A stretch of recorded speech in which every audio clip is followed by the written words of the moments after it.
Hey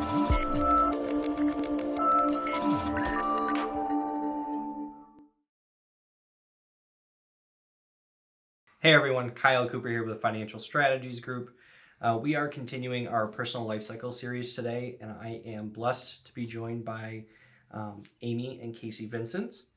For those of you that don't know, Amy is a wonderful employee of ours. So we are going to be covering the second half of the 30 to 40s video.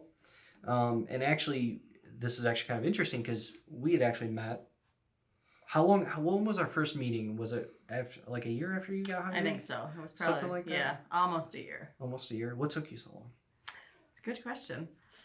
You know, I really didn't know anything about what you guys did here, and I learned a lot that first 6 weeks.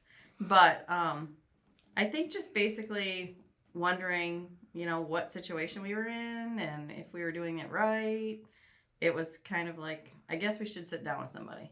And if I remember correctly, I had to go golfing with Casey a couple different times before he would actually come in because he thought I was going to bite him or pinch him or something weird. It's a scary feeling to come into someplace to talk about finances, especially someplace that you're not familiar with. Sure. I mean, she had been here for a year, but I didn't know anybody. She was fine coming in, and it was great, but for me, it was like, what's going to happen? Right. And I think you were nervous up until after the appointment. He was like, that wasn't as bad as I thought it was going to be. You guys remember like the list of items that you guys had on your list that you wanted to talk about when we first met? Planning for the kids' college, and since we hadn't, should we? The trust. Should we have a trust? Estate planning. You know, we're at an age where all these things are coming up that we didn't think about when we were younger. So yeah, that was a lot of it. Some of it was 401ks. Right, like I have this. What do I do with it? Mm-hmm. All that good stuff. Barrow offers. Don't want to say financial advisement, but if you don't know what you're doing or you know anything about it, then it makes it a little bit more difficult. So Yep. I think you're right. I think those three things were on the list. So Amy, one of the things that was new to you here at Financial Strategies was the fact that we offered a retirement plan, right? Correct. So what was so different about that compared to where you'd been previously? Because the previous employer, I worked for 20 years, and they offered no benefits. No 401ks, no pension, no nothing. It was you get your paycheck and that's it. And at the time, you know, that's what I wanted. I needed my paycheck and I never thought about the future. Well, and make it clear too, you guys are raising two young children, yes. right? Caleb and Lainey are how old now? 14 and 10. So you're raising a young family, you know, you're working a job, you know, the thought of retirement plan or saving for retirement is probably far-fetched. Yeah, right? That's forever from here. Right. So the first thing I told you to do when you got hired here was what? Enroll in the simple. Yes. Make sure that you're matching. Getting the full match from Financial Strategies. Yep. And then me and Casey, you had me look at your Sparrow 401k, and the very first thing I told you to do was contribute up so that I could get the full matching. Right, because that's free money, right? Yes. Take it and run. So that's really kind of the first thing that is a consistent that we always talk about with clients, and that we had discussed very intently was taking advantage of your employer-sponsored plan and taking advantage of the free money that's provided, right? It's not free money; it's the match that your employer gives you, Right. and you're still working there, but you know, it's 100% rate of return on every dollar that you put in there, Right. which is better than I can get you in the market. Right. Right. So the second thing we talked about was 529s, right? Mm-hmm. So do you guys remember my conversation I had with you about 529s and saving for the kids' college? Were we golfing for that? I don't know. Oh, you were. Oh, we were. That's You right. were. It was our business meeting about Yeah. 529s.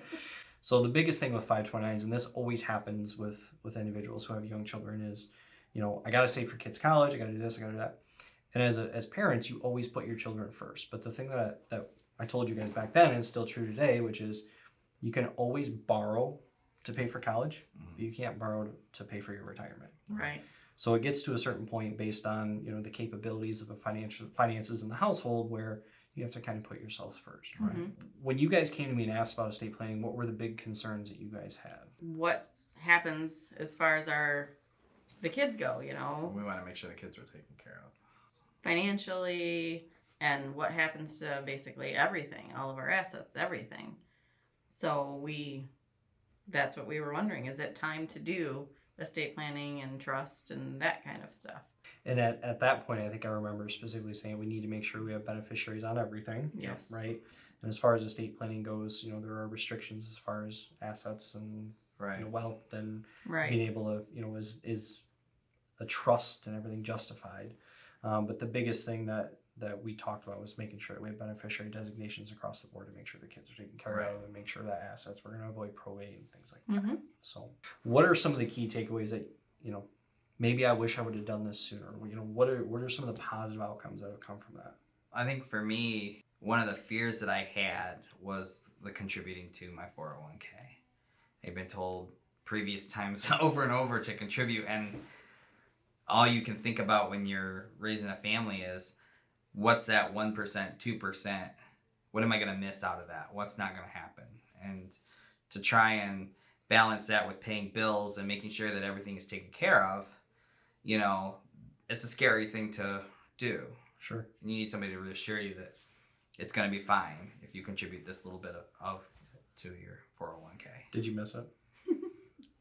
No, I haven't noticed it. Yeah, you haven't really noticed it, right? You don't notice it. Yeah, but the difference is your 401k is getting bigger. Right. Yeah, 100%.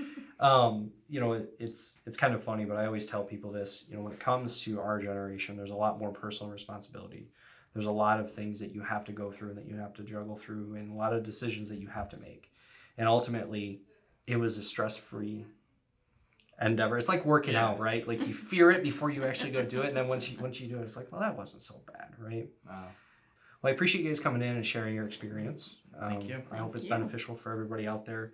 And ultimately, keep an eye out for the rest of our videos, but we hope that this information has been valuable. We hope that you found some takeaways from it. And at the end of the day, if you have questions, trust me, it's not like coming into the dentist. It's going to be much easier than that. So